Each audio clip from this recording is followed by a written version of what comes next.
Hey, I'm Mike DeBord, and I'm an art collector and more recently a preservationist. And you can find more about our effort on the website artistalmanac.com. It's primarily focused on a small group of impressive artists who were the last students of the renowned Russian-American master Nikolai Feshin. And there are 3 students that were in that last class of 9, and they're Joseph Nordman, Albert Launderville, and Hal Reed. Each of these 3 art students was strongly influenced by Feshin, and they all went on to become professional artists in their own right. Nikolai Feshin died unexpectedly in 1955 at age 74, and it was a shock to everybody. And after he died, those students that were in the class tried to continue the class for a short time, and it didn't work. They were too depressed and too despondent over Feshin passing, and they tried to continue that class for a short time. But ultimately, 3 of those students, Joseph Nordman and Hal Reed and Albert Launderville, all became really good friends, and they stayed friends for the next 60-some years. That's true. And they stayed connected. And what I really have the opportunity today to talk to Max Turner about his connection to these artists, because Max Turner's work is often compared to and referenced to having Feshin-esque qualities. And you studied under Hal Reed when you began doing some of your paintings and drawings early on. And I'd like you to talk about your connection to Hal Reed and to Joseph Nordman and Albert Launderville, if you would. Well, actually, it all began with a little card I saw in a paint store one day. It said, "Come paint with Connie Marlowe." And I always enjoyed the idea of drawing or painting, but I never had, because I was a machinist most of my adult life, and I had a foundry for many years, and art wasn't even in the picture at all until I saw this thing about Connie Marlowe, and so I went over to the studio. By the way, it was the studio of Will Foster's studio, and Connie, I remember going there with, I had some paints and brushes in a paper sack and went there. Anyhow, she taught still lifes, of which really I didn't know anything about art, so I figured that was the thing, the accepted thing to do, but I wasn't really into still lifes. But on the floor I saw a piece of paper, and it had something about composition and color harmony and all this, and I thought, hey, this is what really art is all about. And it was by Hal Reed. And so I talked to Hal, and I said, I'd like to go to your classes. And he says, no. He says, we're full up. And he says, but if you want, you can come in and just monitor the class one of these days. And so that was the first time I was introduced to Hal. And I remember the class that he was teaching at that time had to do with making little color comps, which, of course, I knew nothing about. Anyhow, he said, if you really want to learn art, he says, you got to go to the workshops and learn and practice what you learn in the classes. And anyhow, that stuck with me about going to workshops. So I went to his workshop. He had a life drawing workshop, and I went there. And I did that for perhaps a couple of months or so. And he and I became very good friends during that period of time.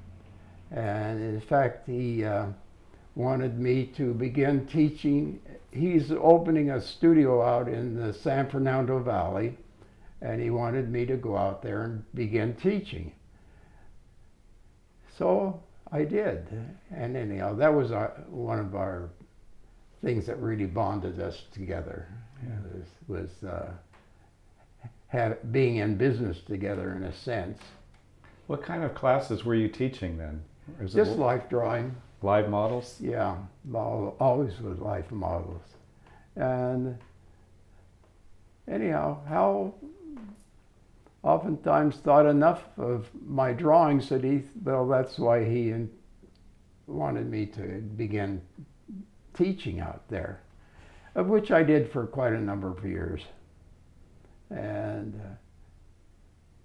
I remember it was an evening class, but I enjoyed it, of course. And I was getting practice myself besides teaching, because you always learn more from students than you do from the instructor. How many students were in the class? There was generally about maybe 10 at the most. Okay. But Who influenced you besides Hal so that you could do that kind of paint or drawing and painting? Where did you get influenced, in this process? Or was it just something you had inside of you that you could draw and paint like that? Apparently so, because I never took any classes from Hal. He was never my instructor in any way. Okay. In other words, we were close friends and we communicated quite often, but that was about it. Because he of course continued teaching over in the Will Foster studio in Hollywood, and I was out here in the valley all the time. But anyhow, of course, we always kept close communication. What year was that? About what time frame? As I made mention, I'm very terrible at times. I'm sure that once in a while we'll find something with a date on it and say, "Oh, that was during the period." But it was quite a few years after Hal Reed had been studying under Feshen, I presume. Well, that was really the interesting thing. Was the first time I went to the Will Foster studio, Hal was teaching classes at the same time. Well, anyhow, on the wall he had a bunch of Feshen prints. Okay. Almost all the ones that we are familiar with. They were just drawings. And I glanced at them, didn't have much of a comment one way or the other. They were nice. And it was only years later, not even years, because then I became familiar with Feshen and knew what a giant he was. The photographs that I showed you that were in the Joseph Nordman collection, that were of Feshen's drawings, he had given a set to Hal Reed, and he had used those in a videotape. So I knew that when you say you saw them on the wall, those had come from one of those people in the class, Joseph Nordman. How did you meet Joseph Nordman?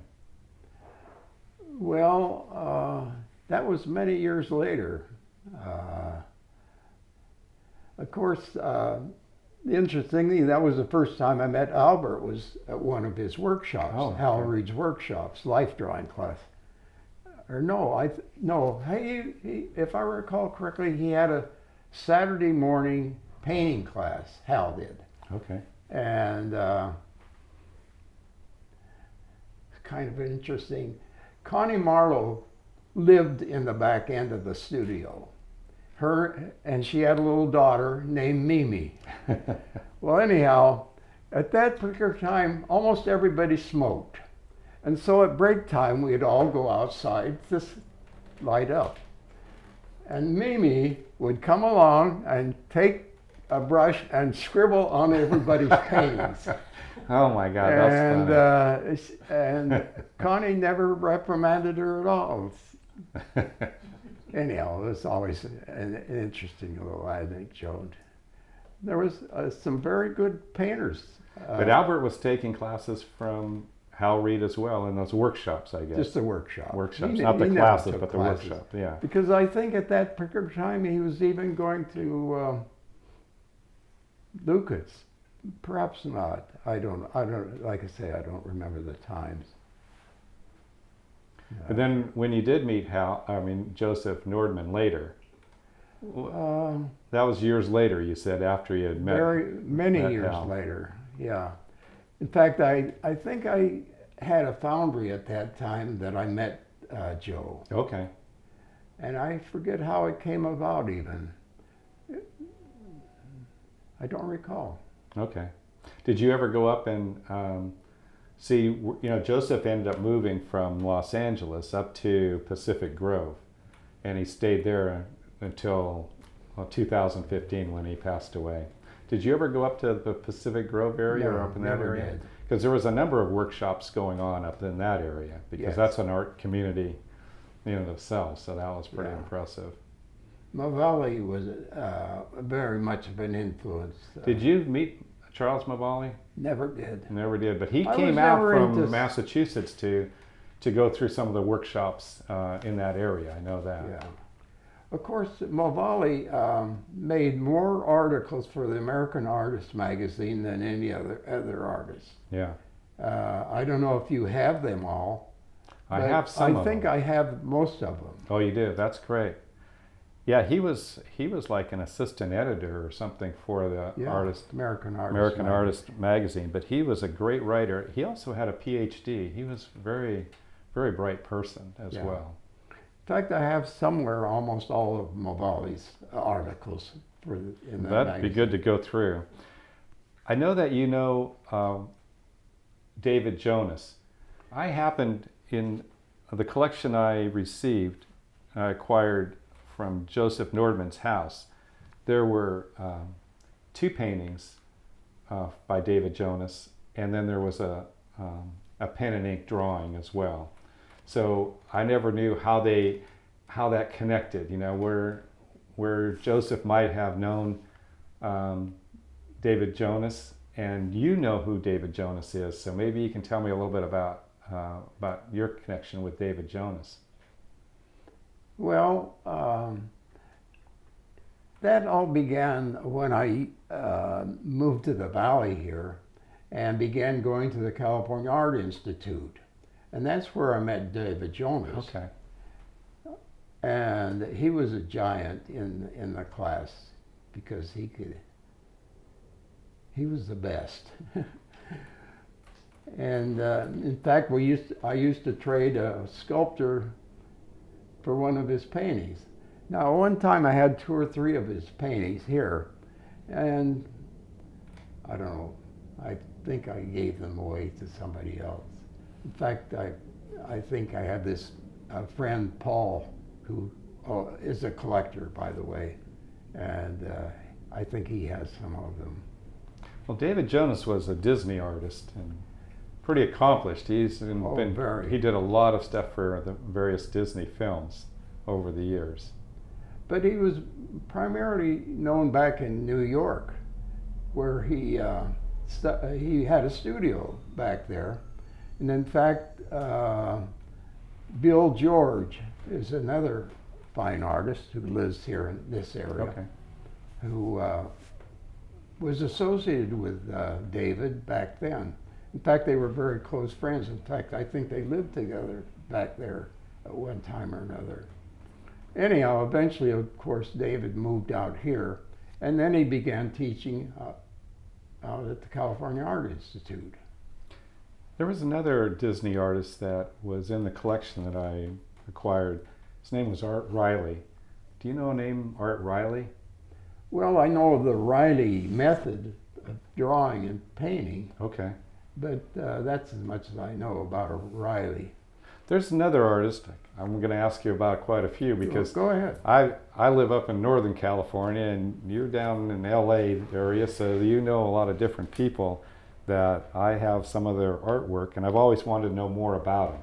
Neil Boyle was one of those artists that I've got Okay. one of his. I got tons of stuff on Neil Boyle. Do you? that I'd like to show you. Oh, I'd love to see it because I just have one, and it was a barroom scene with a gal in a barroom scene, and there's this famous quote that I saw somewhere along the way from him, and they said, well, you paint a lot of Western bars and stuff, and he says, why do you do this? He says, well, I paint bars and whores because they say you should paint what you know. And I just thought that was the funniest thing from him when he said That was that, typical, typically David. And there's another little piece of that, because I like to research everything. And on the bottom of his painting, it's a pretty good sized painting, a portrait, is these initials.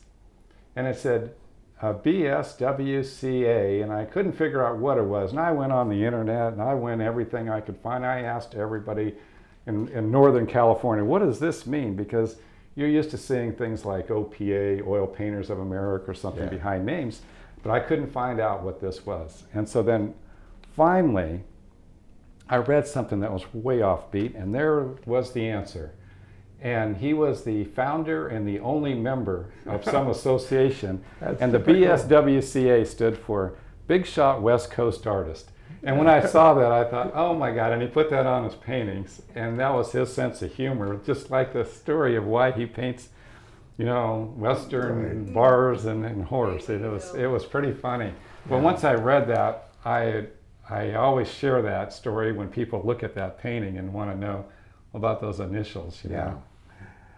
No, he was a real humorist. I mean, in fact, some people used to record him in class because he was always saying little quips that just amused everybody. In fact, he complained that some of his students were using his quotes in their classes. Oh, God. Anyhow.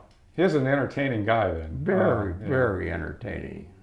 Yeah. Now, you stayed close with him all the time too, didn't you? You were close friends with him? You know, he used to be a teacher out there at the California Art Institute, and but I was never too close to him. I have a very close friend now who was very close to him. Okay. In fact, he has about 25 or 30 paintings of his. Most of them are just sketches, because when he worked he used to come to all the workshops, and he would paint right along with everybody else. But he would do 2 or 3 paintings in the time that everybody else was doing one. Wow. No. And of course, he entertained everybody as well.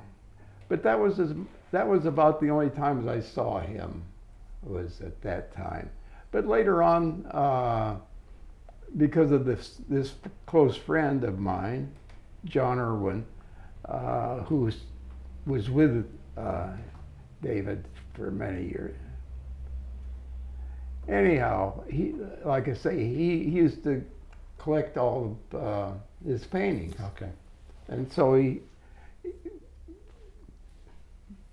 In fact, he gave us one. Pardon? That one that John gave us of Neil's. Yeah, the one up on the wall. Well, that's good. I'm glad you still have one. That's pretty interesting. I want to move over to the sculptures. We're in a room we're surrounded by your sculptures. Talk to us about how you claim that you're not a painter as much as a sculptor. Yeah. And I'd like to have you talk about sculpting any way you want to talk about it, but I'm just fascinated about the topic. Well, I'd never sculpted before to any great degree, other than, as I made mention, that I taught classes out in the valley for Hal Reed, and some of the students used to always complain that they were traveling too far clear across the valley to go to classes, and they said that we'd love to find someplace out the west end of the valley and begin teaching there. Well, anyhow, one of the students did come to me one day and says that she had found a place that she thought was very appropriate for making a class. So eventually, to make a long story short, we moved all out there, and she had this here building, and it was condemned. The whole building had big condemned signs all over it. But anyhow, this gal knew a construction guy, and he brought it up to code. And so we moved into there. We used to teach classes there. But we had a room out in front, that we made into a gallery. And I forget who it was, either this gal or myself, thought we needed something to, when the people walked in this gallery, to see something that would really catch their eye. And so she made me, so I said, well, I think I'll do an owl. And I had never sculpted before, and made an owl. Out of clay? Did you make it out of clay? It was out of clay, by Yeah. the way, yeah. And anyhow, that was the start of my sculpting career, you might say. When you sculpt something, what do you use to sculpt with? Are you using a knife and doing that, or are you actually using your hands? How do you sculpt? I'm not a sculptor. I have no experience with this, and I'm curious. Well, there's certain sculpting tools that would work with clay. But basically, as the years went by and I became a commercial sculptor, I worked almost exclusively with foam, polyurethane foam. Okay. And they required a different material or tools to work. Just a few tools. All I had was about a keyhole saw, a rigger saw.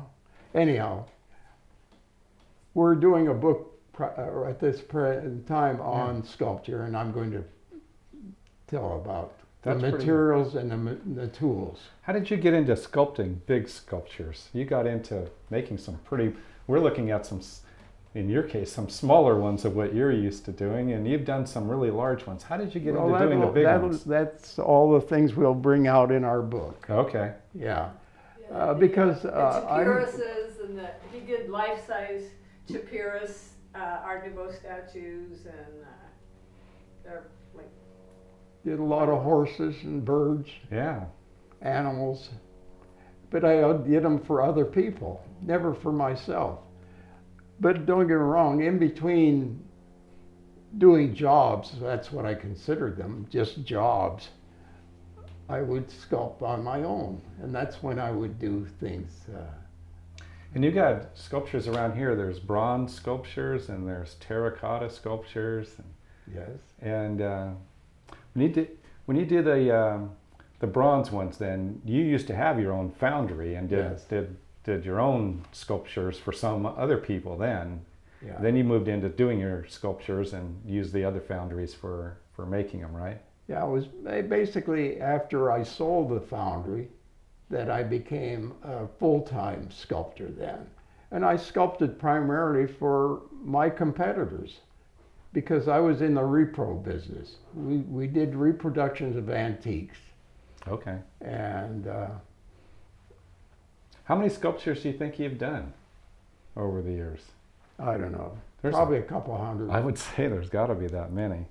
Well, that's pretty impressive. We were just talking the other day about how many terracottas, and she'd already, I forget how many, she had 30 that we had right here, but there was a lot of them that I gave away, or in fact, David Jonas, he would always say he would like a sculptor, and I would give him that, and then he'd give me the painting. That's pretty good. Yeah. You got to get on the terracottas, you got to put them in an oven, kiln, I guess, and get them up to what, about 1,000 degrees or something to get those? 2,000. 2,000, oh my God, that's pretty hot. Well, it oven. depended on the clay that you used, because some clays fire at different temperatures, and I used the terracotta, which I like the most. Okay. And that was one thing about doing them. I would execute them in class, because all these were done in the workshop, in a 3-hour workshop. Wow. And the most hazardous thing was getting them home, because if you slammed on the brakes, it would go a roll. Yeah, that it was would be always good. on the seat next to you, so you'd reach over and hold it. But and then once you got it home, you'd hollow it out. Otherwise, it'd be In other too words, heavy. they're all for it to- hollow. Yeah. Because firing, you can't fire a big thick piece of clay. you have to try and get it down. Plus the weight of them gets pretty heavy too, doesn't it? Well, that's a factor, but if you'll find that every one of these are hollows, and then after they were hollowed, then you can fire them.